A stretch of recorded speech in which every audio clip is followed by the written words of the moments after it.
Tiedätkö, minkä takia 1980-luku oli parempi? Jaa, niin kun ei ollut tietokoneita. Kaikki tehtiin käsi. Mulla on vieläkin kädet ihan puuduksissa 80-luvusta. Satana, mä saan jännetuppetuolahduksen heti, kun mä näenkin tällaisen hiiren. Mäkin on vähän allerginen kissalle. Katsos, kuka tuolta tulee. Mukavuusalueen horjuttaja, projektipiiskuri. Personal manager Bill Gates. Jääköhän asiaa sillä? Kai jotain perkeleen tärkeää asiaa on. Moro, mitä kollit? Ei täskaan mitään.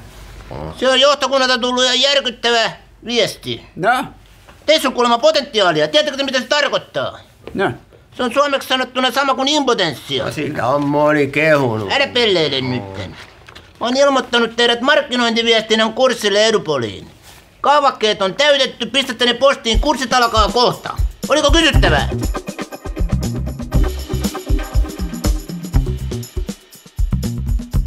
Siellä on menossa ponnahduslautakurssit, Edupolin järjestämä Tuimahallissa. Tulkaa veljyyn. Mä leiskautin viime viikolla 5 selälleni. Jumalisteeta kihelmöi. Hehe. Saulipkareita. Joskus.